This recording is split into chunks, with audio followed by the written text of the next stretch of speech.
everyone. Welcome to Virtual Vegfest Live. This is Helene, and I'm excited for our Saturday edition of our show. Thank you to the Plant Based Network for having us be a part of the Plant Based Network, which is really cool. You can go like their pages and social media just by going to Plant Based Network.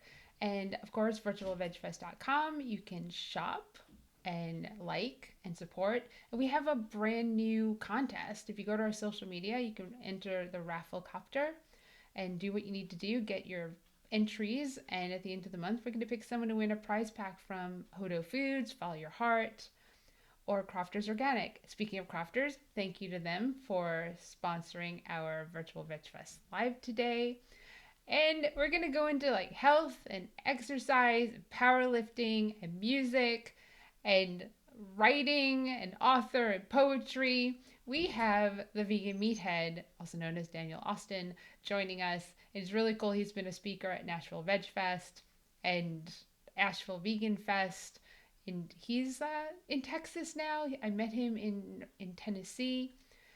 And he's pretty well rounded. And I'm gonna say cuddly is a way to describe. Cuddly? Look at his face. I'm gonna say kind of cuddly because Really? yeah, music and poetry and powerlifting. I mean, what a great combination. So I'm gonna bring him on, and of course, if you have any questions or comments, write them in the little box, and we'll definitely address them. And here we go. Hey, Daniel. Hey, I've never been called cuddly before. That's interesting. I don't know how to Well, react to that. I think it kind of fits based on what we just spoke about before we went Yeah. live. So, I Well, mean, I'm a human being. I have dual natures. that's true. That's You very know. true. It's gonna be really cool to have everyone learn more about you. So, if we can start off that way, if you could share more about who you are and your background. I mean, it's diverse, so we're gonna get into a lot of stuff.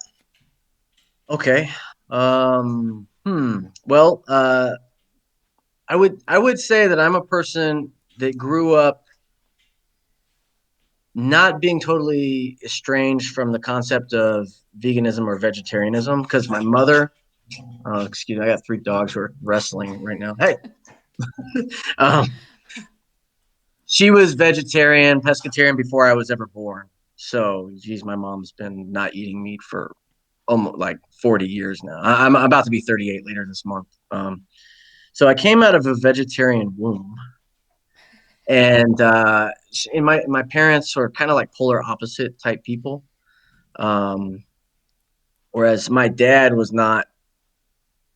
He like as a kid, I liked veggie burgers more than ground beef burgers from the grill that he made, like when the meat was bloody, I was like, oh, this is gross. Like, why would I eat this? Give me one of those black bean burgers that mom had. And he didn't like that.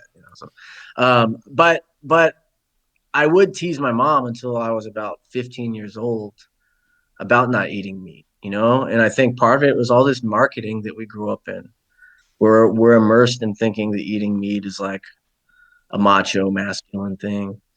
And it wasn't until I was 15 I got into hardcore and punk rock bands, uh, particularly the band Earth Crisis, who was a vegan straight edge band in the 90s, who kind of made, I mean, they got on CNN 2020, MTV News did specials about them. They really kind of created a vegan revolution among teenagers and like young people in the 90s. And later, when I went to work at PETA. I worked for PETA for 2 years doing PETA 2 traveling, 2009, 2010. And then I did some email marketing for them a few years ago. But, the first time I went to work there, most of the people were like, we got into veganism because of either Earth Crisis or Propaganda, was another vegan punk band from Canada. And so my exposure to music and vegan pro animal rights voices in the music scene in the 90s is what got me to be like, okay, mom, let me try some more of your food, you know? And so fortunately, I had a mother that was supportive of her teenage son not wanting to eat meat. Whereas my dad was like, well, you're going to have to eat, because first I went vegetarian. And he was like, well, you're going to have to eat more cheese and yogurt and all this because I don't want you to die.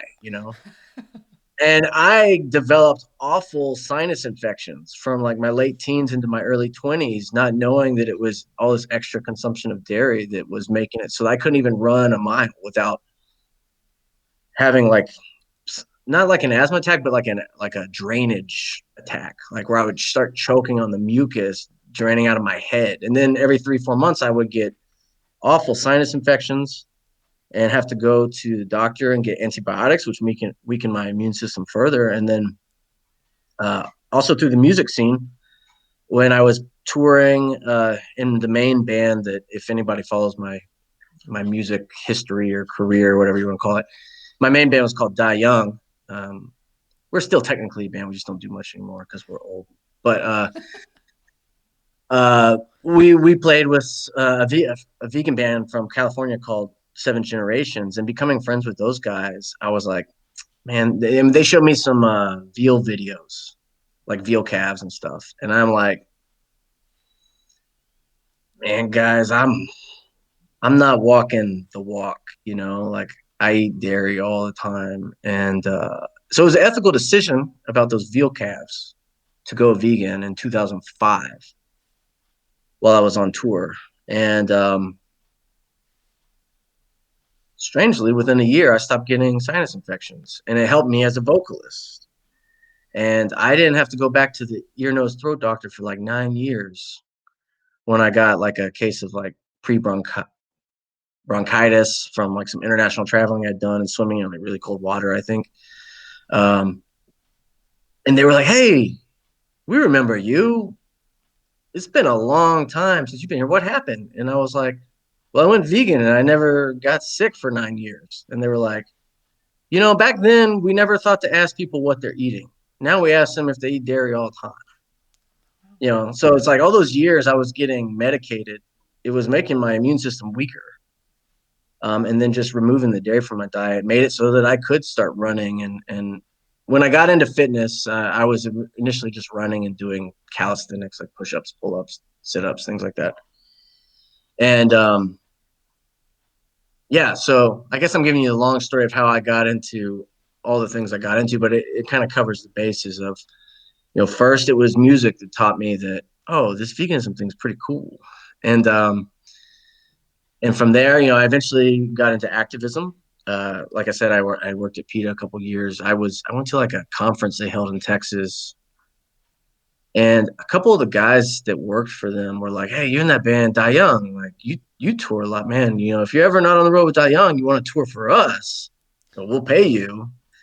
And so I became a tour manager for them for PETA 2, which was like the youth outreach division of PETA, which I don't think exists anymore. They still do youth campaigns, but they don't call it PETA 2 anymore. But yeah, I would basically do concert tours with bands that wanted, they like got PETA sponsorships and allowed us to do campaign tables at their shows. Sometimes really big bands, sometimes smaller independent bands. And then when we weren't doing uh, tours like that, we would do festivals, or we would go work with student groups on universities to do like college campaigns and get either more vegan options in cafeterias or whatever kind of, like, if sometimes there would be like vivisection issues, dissection issues, and students wanted help with that. Um, so that's what I did for a couple of years for them. And in that time, I started to meet vegan athletes. Like one of my friends, Billy, who's also on the Plantbuilt team. We met working together at PETA 2 on the road, and he was like an amateur bodybuilder, and he was probably the most fit vegan dude I'd met at the time in 2009, like face to face. And then so we started working out like hotel room, like in hotel workout rooms with like dumbbells and stuff, and it wasn't like super serious, but like for the first time in my life I was working out regularly, and I really liked how I felt. And I noticed that when we went out and did campaigns, people would be like, "Yo, you guys aren't vegan." And it made them curious, and it made them think, this isn't what I thought a vegan would be like. So they would start asking us questions. And that kind of reinforced the drive to pursue fitness some more. And then we met. I remember one festival in California. We met Robert Cheek, who's got several books about like vegan bodybuilding and fitness. This is before any of his books were out. He was working for Vega at the time, but at the time, that was like the buffest dude we'd met in the vegan world. And we're like, okay, so this is possible. Like we could get better at this. It is real. Like in 2009, there wasn't a big like wave of vegan fitness people online. It was kind of hard to find. But yeah, so I want to say I quit working for them and I went home and I tried to like, I guess in my late 20s, try to settle down a bit. But that allowed me to go to the gym more. And that kind of became one of my main focuses. And I realized that my strength as someone who trains was compound lifts. It wasn't looking super ripped. It was like getting stronger. It just seemed to be like what my body type. Um, hey, Bernadette. I love Bernadette. She's awesome. Bernadette is awesome. Yeah. So um, I've a friend recommended to me a powerlifting program, and I responded really well to that kind of training. And it kind of opened the door for me to explore that to the point where a few years later I started competing, and then I was invited to be on the Plantbuilt team.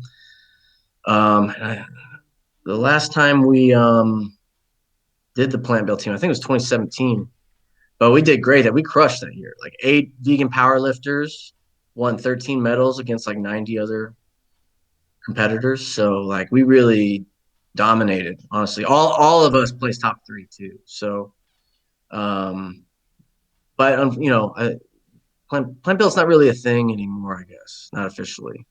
I don't know if we have any plans to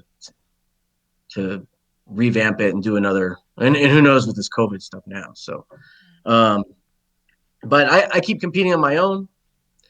And just this last year, I went to Ireland to compete in the International Powerlifting League World Championships. I got second place.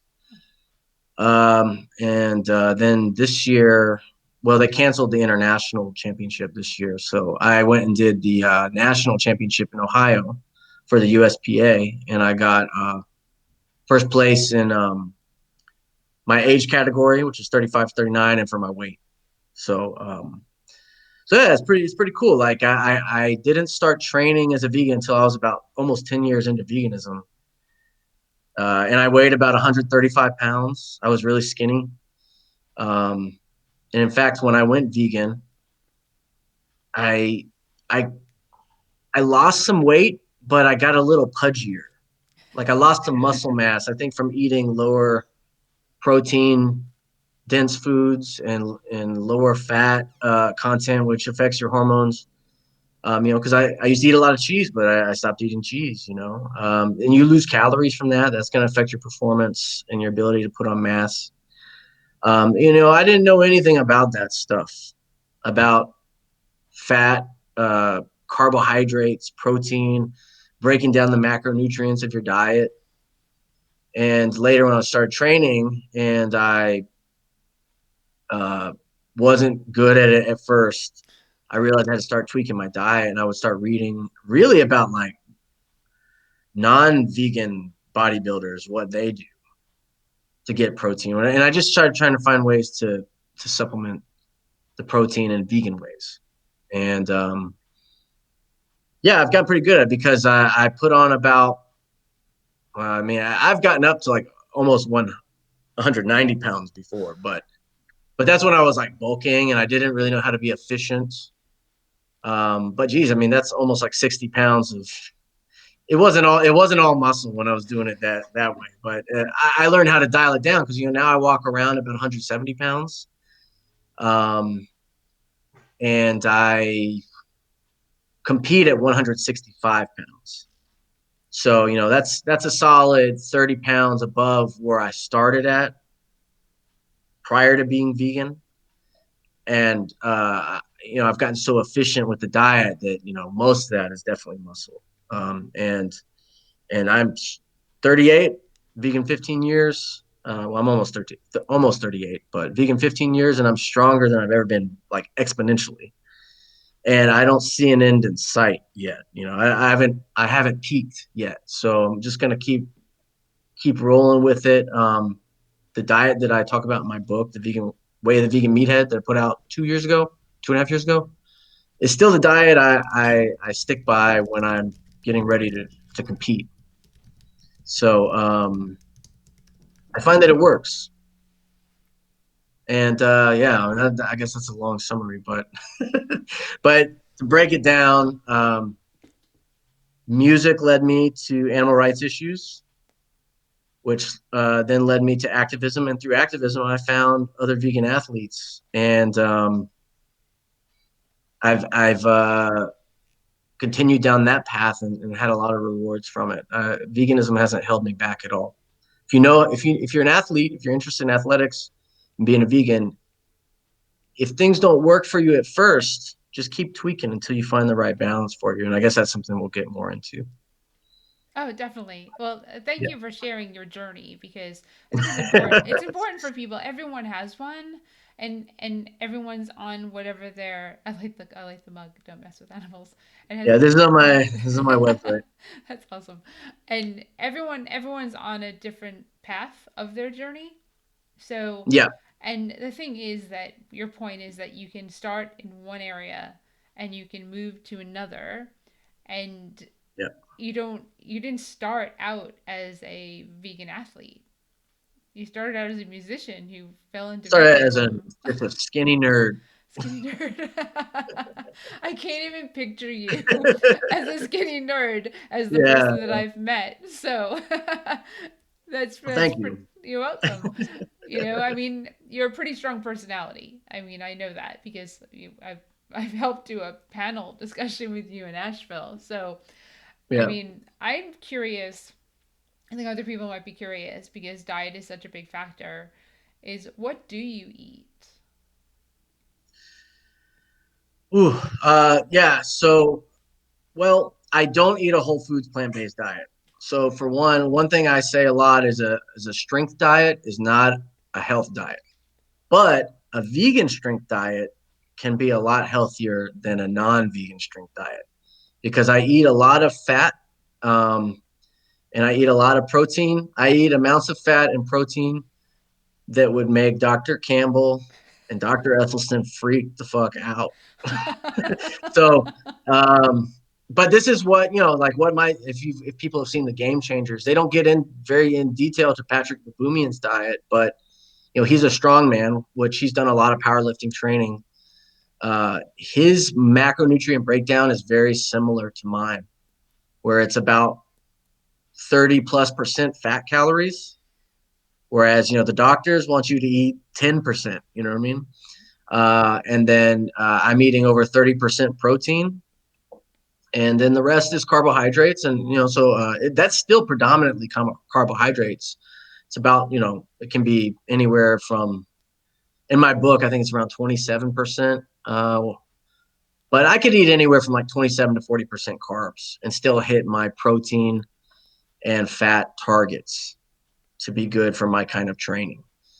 But yeah, the protein sources mainly are uh, fake meats, hence the name Vegan Meathead, which not all are equal. Some of them have a lot of breading and sauce, and that adds carbohydrates. So, a lot of what my book is about is trying to figure out the most efficient sources of protein.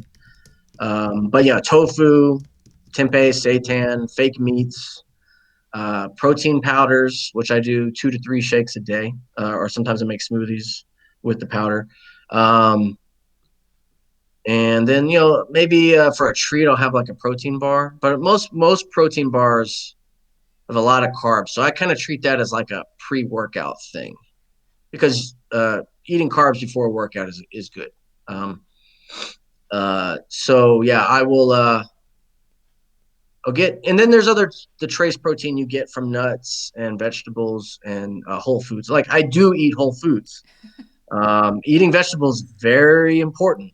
Eating fruit is very important. All that gives you antioxidants to help reduce your inflammation, provides you minerals. And honestly, a lot of times fruits and vegetables are the most mineral dense foods. Unfortunately, they're just not the most calorie dense foods.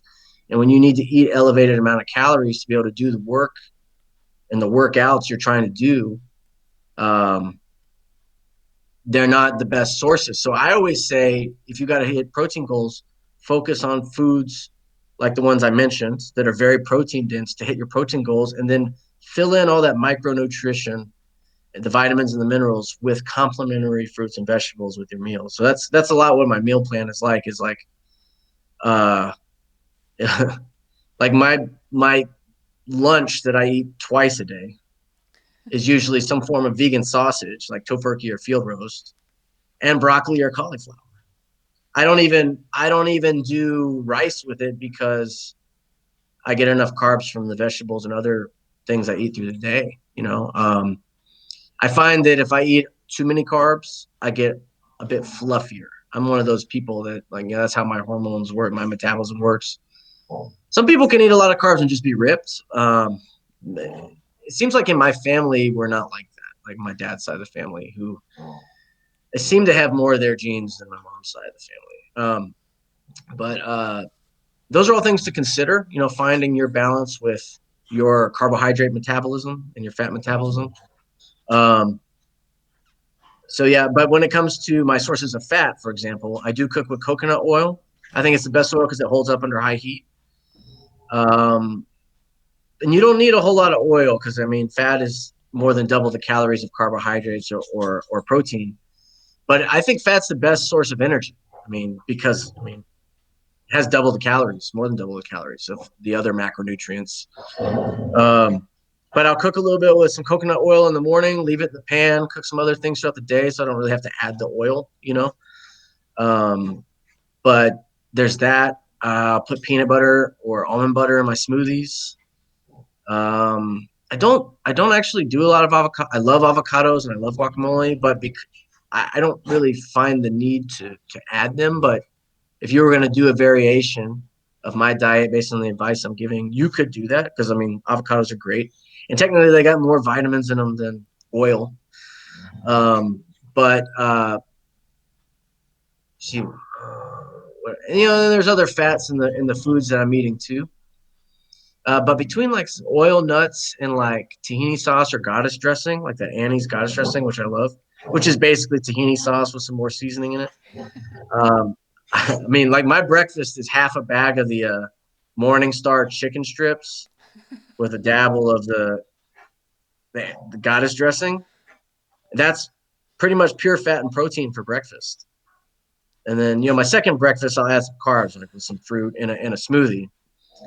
But my first meal of the day is half a bag of fake meat and cooked in oil, dipped in salad dressing. And I've been doing that for 6 years. And I think that's part of why I continue to get better as a strength athlete. And I will say that's not for everybody. Right.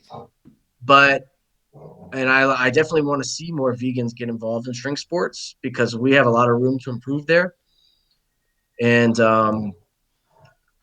being conscious of your fat consumption, especially because of the way fat consumption plays in the way your liver produces cholesterol and the way cholesterol is a component of testosterone production. It's actually really important to eat enough fat to be strong. So that's why I emphasize fat so much in my diet plan. And that's again based on like if you look at the world's strongest men, like Brian Shaw from Colorado or Eddie Hall from England or Hafthor Bjornsson from Iceland, they're not eating health diets. Their nutritionists for their sport are saying eat bacon and eggs and greasy foods, and it's a lot of it's about calorie, but a lot of it's about fat for hormone optimization too. And so I've kind of looked at the kind of balances they're doing in their diet, and I do a vegan version. And I looked at Patrick Baboumian's diet also because I think he might arguably be the world's strongest vegan. Same kind of macronutrient balance. Hey, sorry, dogs are barking. I'm just glad it's not my side. You Yeah, guys I've are being I've bad. I've I've met Patrick and I've heard him speak. So he was a Oh, Asheville okay. Vegan Fest speaker, and and if someone asked him what does he eat, right, and he said he because of where he's from Germany, that Yeah. he grew up eating like chicken and rice, and and like a meat product and a starch is how he grew up eating.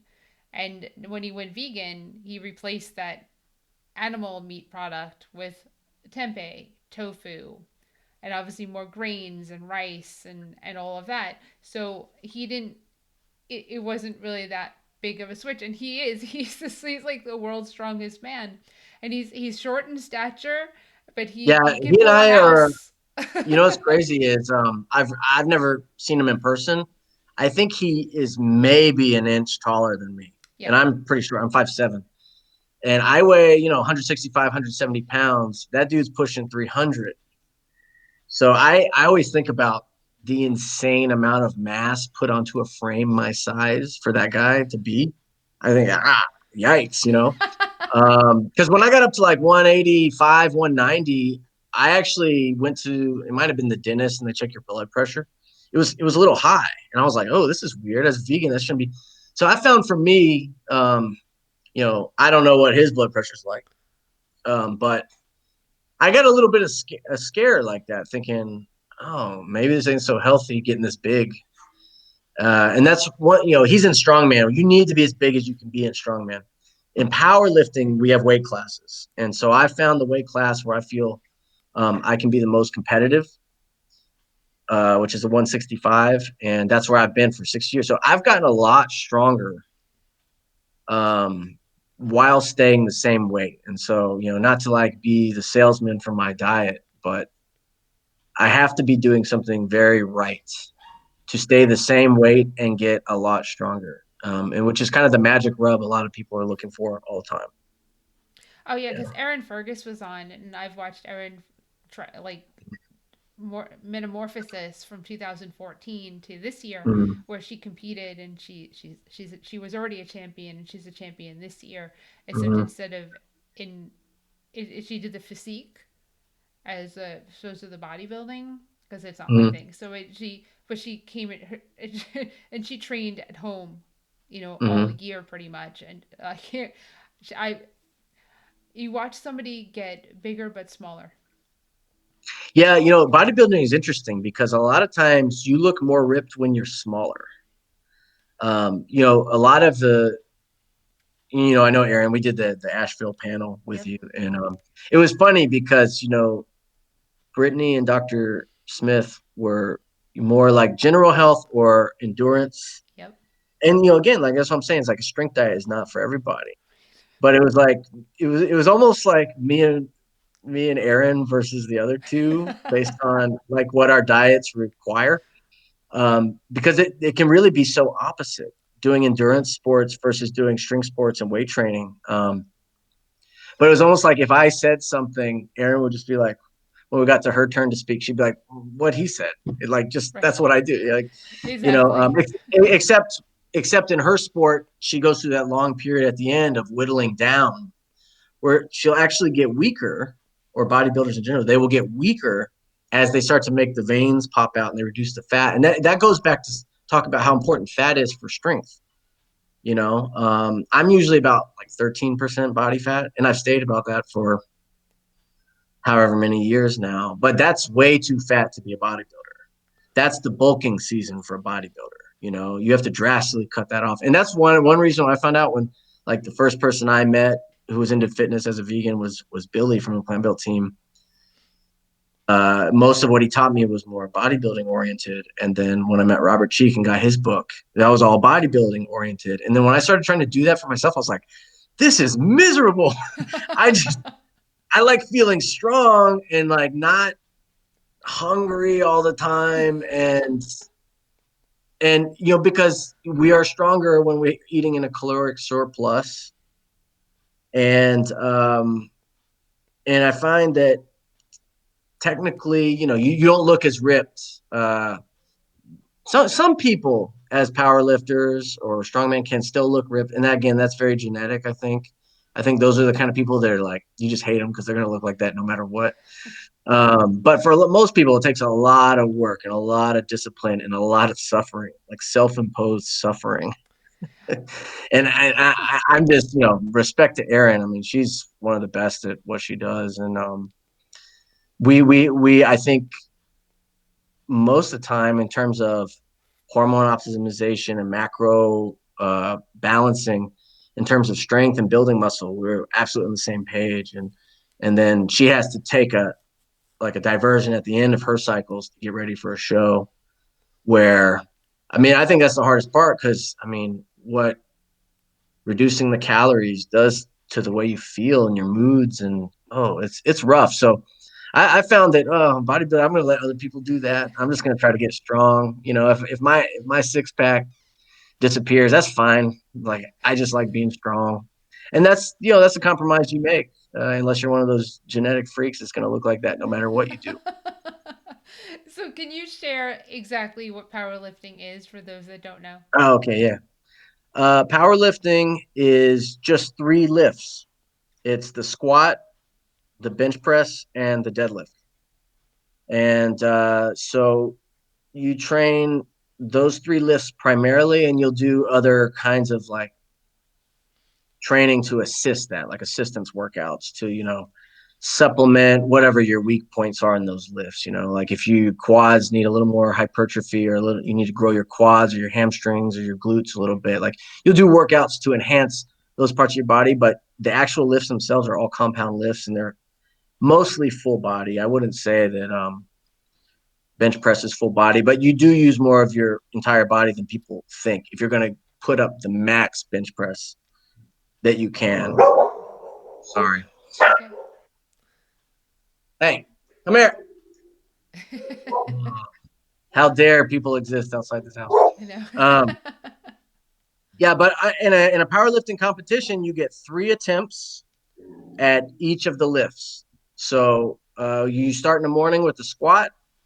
You warm up in the back, and then they call you out. You have a minute to complete your lift. You have a judge on each side of you, and it's all 1 rep max. So you're only doing the lift one time because it's about the max weight you can do each time, and usually you program your attempts so that you build up to what you think might be the best you could do like ever or at that point in time for yourself. The third attempt is always the big attempt, as long as you complete the first two. But so yeah, you got basically nine. You're there like 9 hours. You attempt 9 lifts. That's what a powerlifting competition is. So yeah, squat, bench press, deadlift, and squat. For anybody who's not familiar, it's you put the weight on the bar. It goes on your back, and then you have to squat down. Your hip joint crease has to go lower than the top of your knee. So that's what they would call parallel. So it's a squat with the bar on your back to or below parallel between the knees and the hips. And then the bench press, it's the most technical lift, I think, in powerlifting because of the way the judges command it. It's like you get what they call commands from the judge when you perform the bench press. So they'll say, you can unrack it yourself, but then they'll say down. And then you have to control the bar all the way down to your chest. It has to touch your chest, and you have to show that you're in control of the bar at your chest, and because they don't want you to bounce it off your chest. So so it might be a 1 or 2 second pause sometimes by the time the judge says press off your chest. And that's the part that kills you. Is like waiting, please. It feels like an eternity. Like, please say press. Because you've got the most weight you've ever put on your chest just sitting there. And then when you press it up, if you complete the lift, they say rack. And if you preempt the command, you start racking before they say rack, they say no lift because you have to be in control of the bar the whole time. So that's the bench press. And usually in a competition, you might not get as much out of your bench press as you do in training. For one, you've been manipulating your weight for a weigh-in usually, and the loss of like body weight or water retention that you have that you normally carry around that you might shed to make weight, that affects the bench press more than any other lift. But then also just that time under tension where you have the bar sitting on your chest, whereas in the gym, you might just like touch and go and you can do more weight with less time under tension. But in a competition, it's difficult because they have that bar sometimes just sit on your chest before they say, okay, now he can press it up. And that can really affect it. And I dread the bench in a competition more than I'm just like, oh, just as long as I get through this and it's like decent. And then the deadlift is you just pick the bar straight up off the ground until your back is straight. So they call that the lockout. And, the deadlift's really like the glory lift. It's like usually for most people, it's the most weight they can move. So for me right now, at my body weight, I'm deadlifting about 535 pounds, um, which in the USPA would be considered uh, an elite level deadlift. The only higher level of like classification would be international elite, which is basically like the world record holders. So, it's not bad for a guy who's been vegan 15 years. Could be better. I'm still trying to be better, but I'm pretty happy with it overall. No, that's incredible. And Yeah. something we spoke about before we went live is the fact that you drive up to these competitions in a Prius when they're in the United States, and you wear Yeah. socks that say vegan on them. What are hmm the other power lifters? What are their reactions? You know, I started competing in 2015, and there was a couple times where I would place in top three, and you get called up. Nobody would say anything about it usually until I won something. Then it's like, what? You know, um, but this is happening less these days. I haven't had it happen in the past couple years. The first time something ever happened, it's like I think I won a second place medal at a meet in Houston. Must have been like 2015 or 2016, and I got called up to the platform, and you hear like that guy's vegan, like just kind of like this muttering about vegan, like his socks. What the hell? Um, and then I think it was that same one where one of the judges goes, where I'm from, that just means you're a bad hunter. Like he was trying to bust my balls, but it's like you just laugh at these things. It's like truck stop humor. But like all those, that judge, I've seen him around at gyms, and we've kind of become friends. Like he's just you like with any other kind of, I guess, pecking order. So you just kind of prove yourself. You take people's jokes and make friends anyway. Prove that you're not so sensitive you can't handle a joke. I mean, because powerlifting it does draw very conservative type people. A lot of military, a lot of cops. I go to when I was living in Memphis, I went to a gym that, I mean, I feel like most of the people in there working out were cops or like military people. And, I remember they had some taxidermy on the wall in there. I mean, that's just kind of like traditional culture has been in powerlifting.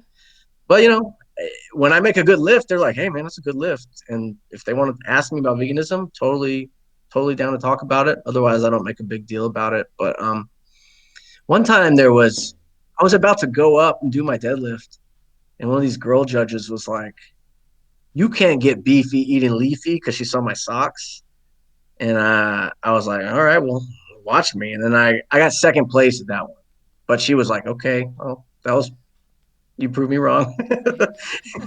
um, but overall, people don't. They just kind of mind their own business, and I always think it's good um, to represent, but not like rub it in people's faces, like at least on a personal level, because there's a lot of camaraderie between lifters. Like in the warm up area, we're all like, "Hey, how much you need on the bar?" Like helping each other, um, you know, not wear ourselves out, moving and removing all these weights to warm up. And then you check in with these people. They're strangers in the morning, but by the end of the day, you feel a sense of like brotherhood or sisterhood of helping each other throughout the day, no matter who knows what kind of background we come from. And that's one thing I love about competing is that it really does draw a lot of different kinds of people, and we just don't really pay that much attention to what our differences are. We focus on our shared goals, and in that process, sometimes people will be like, "Oh, so you're vegan," and I find it's way more friendly now. Like less like ball busting jokes, and it's more like it's less weird. I mean, we have things like the game changers, which were huge in the media, and I think people are starting to think, oh, okay, so this isn't as weird or radical or crazy as we thought. And I've seen that change in the past 2, 3 years a lot in the sport, I think.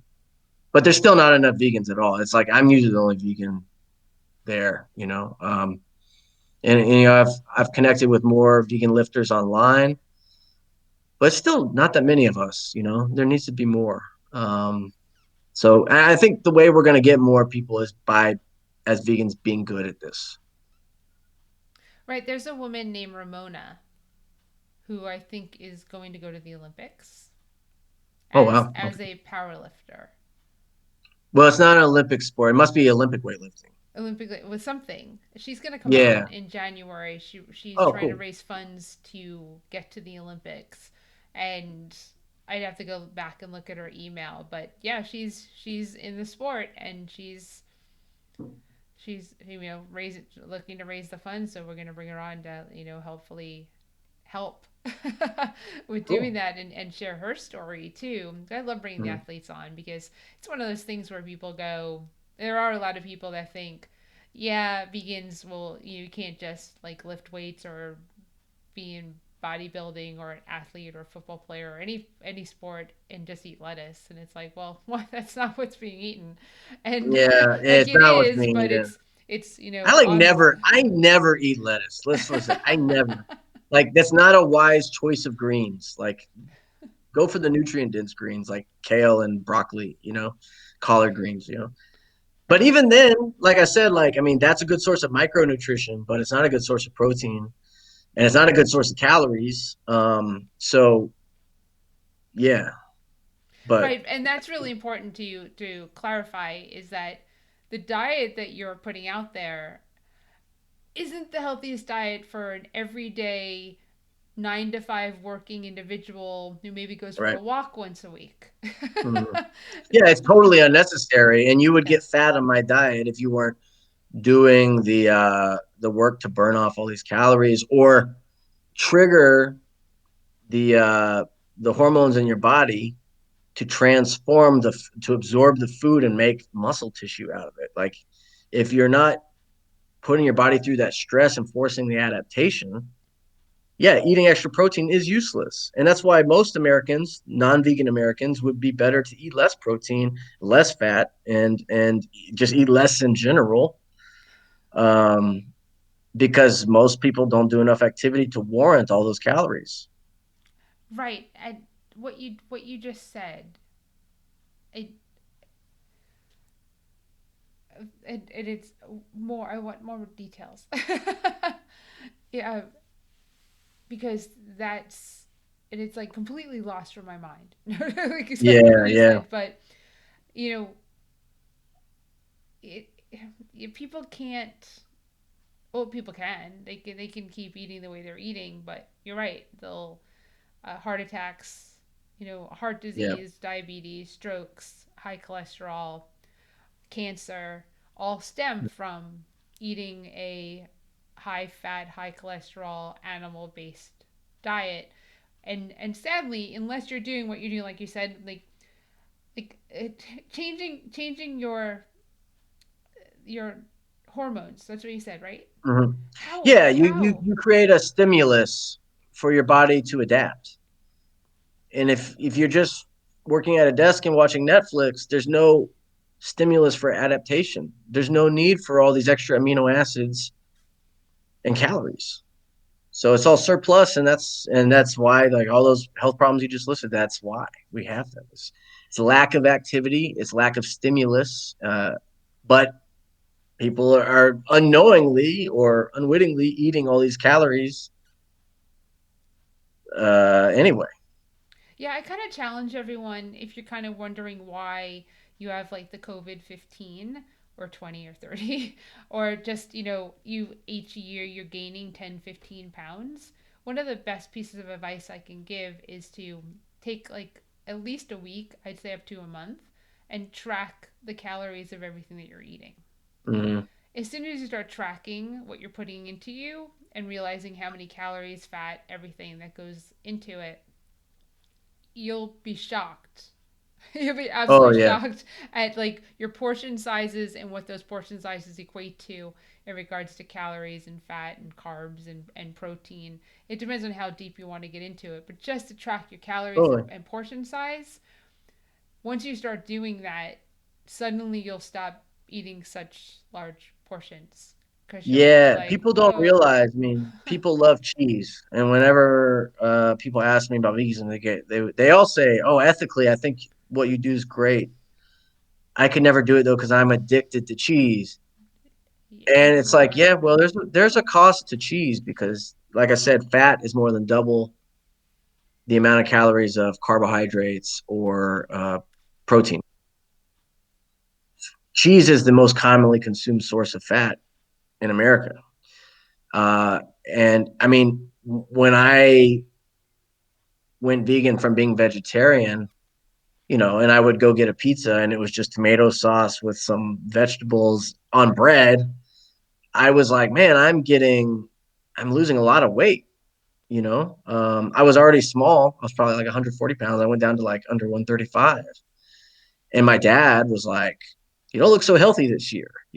And I didn't realize that, oh, like foods aren't all the same thing. Like fat is 9 calories per gram, whereas carbohydrates are only 4 calories per gram. And if people are eating a lot of cheese, as we do in America, we don't realize how many calories we're getting. And it's like I said, if you track it, you'd be alarmed. And really, I mean, for women to lose weight regularly, I mean, this also depends on you, how tall you are, and like what kind of body type you have or whatever, and your age and things like that. But like to eat 1,200 to 1,500 calories a day is often what people try to target, like an average sized woman, to lose weight. I mean, you can get enough. Let's say you're an average height woman, 5'4", 5'5", or something like that. If you're eating 1,200 to 1,500 calories a day, you can still get enough vitamins and minerals in that food if you choose them wisely. But 12 to 1,500 calories that's rough. That's not much food. You know what I mean? That's not a lot of calories, really. And for men, it's more like whatever, like depending on how big you are, 1,600 to 2,200 to lose weight. Mhm. That's not a lot of calories. Like I eat like 3,500 a day, and I've been doing that for a long time. I can't imagine, and when I cut weight, I'm eating like 2,500. It's still more than the average person. Um, But you're still working but out when you're cutting it? yeah, yeah, Right. absolutely. I think I that's kind of the I, difference. I kind of can't live without work. I No, mean, I hear you. as a power lifter, I only work out 3 to 4 days a week anyway, because you actually get stronger when you rest and when you recover. So unlike like a CrossFitter or an Olympic lifter, those people, or bodybuilders, they're in there 6 days a week. Um, I have to allow myself time to do other things, but you can't lift heavy all the time and then not leave ample time for recovery, because then your body will just shut down. You won't get better. But yeah, I'm always training. Like a deload week or a light week for me is 3 days a week. But also my heaviest weeks, when I'm peaking to do a 1 rep max or get ready for competition, I'm also probably only going 3 days a week because I'm lifting so heavy. I have to have those 4 days to recover. So yeah, but in that time when I'm needing to manage my weight better, yeah, I'll reduce my calories a bit. But and I have used tracking apps before, and uh, I was really surprised at how like clockwork I could make it happen if I knew how much oil and how much sugar and how many grams of carbs and this and that, and how many grams of fat. And that really, I don't usually use tracking apps, but the experience of using them, I used one for like 2 months to get ready for a national competition a couple years ago. And it was like, damn, okay, so it's cool. It kind of confirmed that like what I'm doing, if I really treat it like a numbers game, like an economy, um, that I can really manipulate my weight very easily. as long as I keep working out keep tabs on what I'm eating. Um, but yeah, like most people, like what you're saying, they would be shocked if they plugged in I know what they because regularly do. I've been there and I know better and I've still been there Hmm. and I'm Hmm. down. I've been trying to lose my last 2 pounds for 2 months. I'm on this nice plateau, but I'm down over 29 pounds. Oh, good for And you. so I'm at that. I use Lose It as a tracking app, and I am weighing and measuring, and within reason, because as I've reached these goals, with fruits and vegetables and stuff, I don't necessarily weigh them because I'm like not so concerned Yeah, about eating fruits and vegetables. And if I go over, you know, it's and not bad. most fruits, most servings of vegetables are like 50 calories or less, and Yep. most fruits are like 100 calories or less per serving. So, yeah, those aren't the issues, and the carbohydrates you get from those are the kinds that will help improve your insulin sensitivity and help your metabolism. I don't really track the amount of fruit and vegetable fruits and vegetables that I eat either because they're really kind of negligible in terms of calories. And eating more of them is just a little more fiber. And but you're going to get more vitamin C and the vitamin A and other things that you don't get from the fat sources. So just even in my diet, there's room for eating a lot of fruit and vegetables. It's incredibly important. You like said that like that 1,300 calories. So I'm at a 1,300 and change I think a day. Mm-hmm. I eat a ton of Mm-hmm. food, but I also Mm-hmm. burn at least 760 calories a day. Mm-hmm. Mm-hmm. So I obviously I don't feel like I'm not eating enough because if I'm burning 760 calories, I'm offsetting. I'm eating more than that 1,300, and losing at the same time. Because I Mm-hmm. took COVID, I took this year and said I'm obviously not as busy. I'm not traveling as much. I started gaining weight in March, April, and I just said Mm-hmm. stop. Mm-hmm. No more. No more. So I Mm-hmm. understand exactly how you feel. I exercise every single day. I'm at like I have my move goal for my watch, right? I'm at I think last night it said that I was at or this morning 195 days, 198 days in a row where I've hit my move goal. Cool. That's it doesn't matter what time it is. Sometimes it's 1 in the morning and I'm like I gotta hit my move goal. Mm-hmm. It's Mm-hmm. now part of me, so I completely understand the mentality of what you're saying and how you feel, but on the different realm of the other side, not eating a lot of oil, not eating a lot of salt, more whole food, plant based, Right. like almost like the complete opposite style of Yeah. eating with the same concept Yep. of, Yep. Yep. right? It So, it all depends on your goal. yep, And I think that's when we did the Asheville panel with Dr. Betty and yeah, Brittany and Aaron. We saw that like everyone's goals determined that they had to eat differently to achieve them. yes, And the cool thing, and people don't realize this, and this is what I think strength athletes in the vegan realm can help with, is to show, yeah, you can even do this as a vegan. And it's not a drawback or a setback. You just have to know how to do it. And that's one of the reasons I wrote my book. Um, but yeah, and I try to give that disclaimer everywhere I go and every time I talk about the book or my diet. It's like, hey, what I do is not for everybody. But right, if you don't do something similar to what I do with similar goals to what I have, like if you want to be a bodybuilder, if you want to be a strongman, or if you want to be an Olympic weightlifter or a power lifter, you're going to have a hard time without incorporating some or most of these kind of principles to your diet. And the good news is you can do it as a vegan. You just have to know how to dial in the fat and the protein and the carbs appropriately, and that's also a personal balance you'll have to experiment with and find. Because I like to say I spent several years sucking at what I do before it started to work. And I think a lot of that was more so diet than training. You know, yeah, just like if you're on a fat loss diet, you're gonna realize, especially when you start tracking your stuff, oh, this is why things weren't working before. Now that I'm tracking, I see there's certain things that I have to do. It's just kind of like a metabolic rule for my own body. yeah. And it comes down to like a really cold numbers game, and that's why it became simple to me. It was when I started to look at it and not like, what do I feel like eating? And what do I think would work to do this? I started just messing with it as a quantity kind of situation.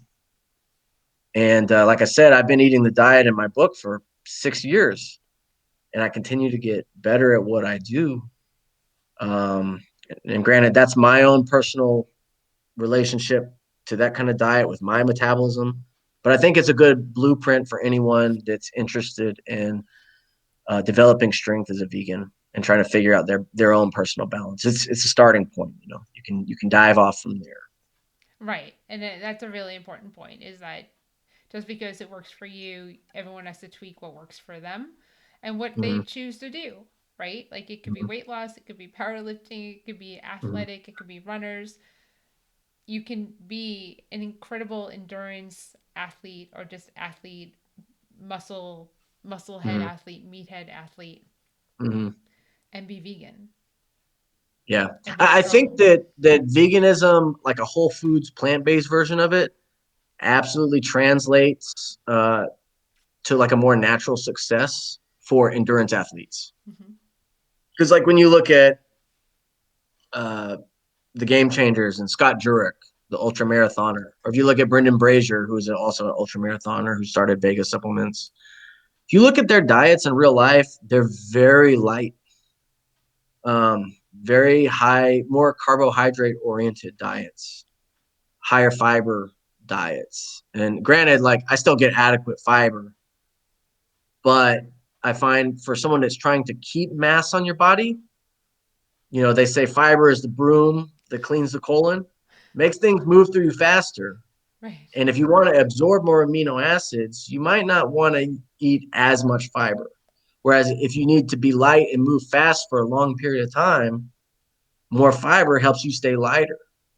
So that's a balance you have to find also, which I found that in my years of not being good at what I do and getting a little too pudgy as I was bulking, it was like, oh, for one, it's too many calories, but also I found like eating more carbohydrates all the time. It might have just been water weight that I was retaining a lot of the time, but that was a thing I found that eating more carbohydrates didn't make me stronger. So that was a balance I had to find. And I will say, like, I don't think my diet is low carbohydrate, but compared to the rest of the world, I think they say commonly in the dietetic realm that if you're under 50% carbohydrate consumption of your total calories, that's considered low carbohydrate. Well, I'm usually anywhere from 25 to 40%. So I guess I'm a low carb guy, but I mean, I still feel like I eat a good amount of carbs every day. And another point to be made there is that being low carb isn't necessarily unhealthy. It doesn't necessarily detract from your performance. It just depends on what your performance goals are. Like I don't think it would be good for me to be this low carb if I was trying to run a marathon. Right. And carbs are not bad.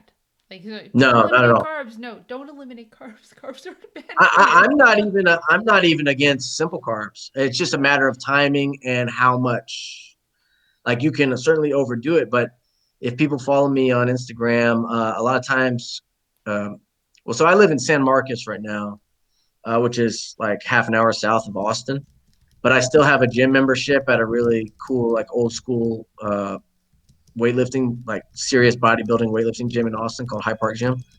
It's right down the street from Wheatsville Co-op, who's open till 10 p.m. and has a case full of vegan donuts available at all times. So when I get done with a heavy deadlift or squat day, I go get a donut and I usually post it because I mean donuts is like that's something to celebrate about as vegan still, I think. But I eat usually after a hard workout, I eat a donut.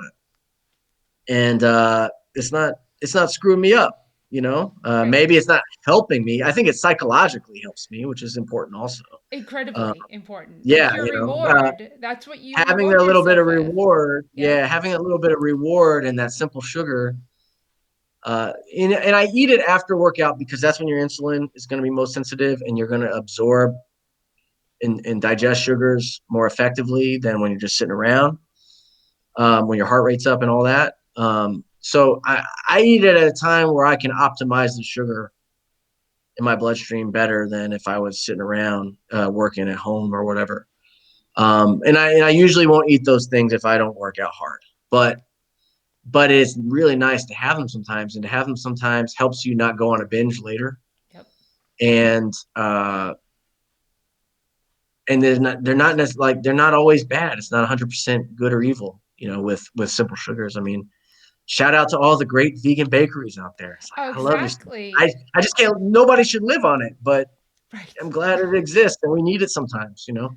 Right. It's, there's a psychological part to maintaining, losing, gaining whatever type of weight journey that you're on. The psychological element of it is incredibly important because a lot of people on my timeline right now are posting about the weight gain they've had this year. And they're like, I'm going to eliminate or restrict and start eating salads and this and that. And I kind of chime in and go, you shouldn't have to eliminate and restrict the food that you're going to eat. You can reduce the amount of food, you can go more whole food plant based, reduce the oil, sugar, salt, still eat incredible food, probably more of it because you reduce the oil, sugar, and salt from it, Mm-hmm. and still have that donut, right? You still Mm-hmm. have that cookie, not a whole package of cookies, but still Right. have that cookie. And not feel like you can't have, because when you say to yourself you can't have, all you want is that. As people, we always want the forbidden fruit. We're kind of Yep. screwed up that way. So allow yourself a little bit. Right. And because when you start eliminating and you restrict yourself, so you can lose 10, 15, 20 pounds restricting, but then you go and you add it back. So why don't you learn to live while with eating these things so Right, that right, you won't gain the weight back? And you can right, have a right. healthy relationship with food and exercise and diet, and it just becomes your life as opposed to, this period of time to get to that goal. And then when you get to that goal, then suddenly you start eating the way you were before it. And then you just gain that all back. My goal Hmm. with this was to not have that happen again. Good, And good. Yeah. yeah, so that's, you know, so Daniel, we're over an hour. So this has been I, awesome. yeah, I write. I can talk a lot. So. Which is okay. It's really all right. I've enjoyed this very much. Have If people wanted to reach out to you, buy your book, how would they do that? I have two websites. My main website is daniel-austin.com. And on that website, you'll find like all of the music I've published. You'll find access, like you can order my books, which is not just the Vegan Meathead book. There, I have a fiction novel that came out last year, and then I have two poetry collections. Um, and there's like music videos on there. There's a link to the Vegan Meathead website, which So I've got a separate web store, veganmeathead.com, where like you can get uh, this. The bug. Yeah, the mug, and I have flags, I have T-shirts, I also have Vegan Meathead shirts, the Vegan Meathead book, stickers, like all that fun stuff that I bring to the Veg Fest. Um, so yeah, veganmeathead.com or daniel-austin.com. You can find pretty extensively everything I'm up to. Uh, and then other than that, on Instagram I'm vegan x meathead, and yeah, I usually post my lifting stories and stuff on there, and PRs and news about competitions and things like that, which I think I might do one in February. I don't have to do one to qualify for nationals next year, but I'm already qualified. But I find that doing competitions often enough helps me manage my weight, because it can be it's a little tempting sometimes to just eat too many donuts. Right. So, if I have a competition coming up, I'll say, Daniel, no donuts for 6 weeks. You got to cut that weight for that weigh in. So that keeps me disciplined doing competitions. So, but yeah, uh, there's all that. Yeah. Well, I thank you so much. Thank you so much for sharing about your journey and all these pieces of you, which is why I called you Cuddly, because you have a book, you have poetry, you have a novel, you're, I mean, singing wise, I mean, the punk, Yeah, it's more maybe like not so cuddly, screaming. but but it's really nice to have everyone get to know more about you as the person that you are than just, the powerlifting or the plant built or the vegan athlete or the health or the food or anything like that, which makes me happy because I've seen you a number of times. I didn't know a lot of these things. So this has been my pleasure to Yeah. get to know you. Sometimes I got too many things going on for my own good. That's for sure. That's okay. But I try to keep it interesting. I really really appreciate it, and I hope that I hope in 2021 I'll get to see you and come to an event. The closest events I have to you are in Tennessee, so Oh yeah, well, I'm down to go do them. So I always appreciate the events you had me out at, and I'm really glad you're still keeping it going, even if it's online. But yeah, I miss the live stuff too. That's a nice thing to connect with people. yeah, I'm hoping I'll definitely do events in 2021. I don't believe there'll be education at them because Mhm. in-person events, I should say, I will have at least three.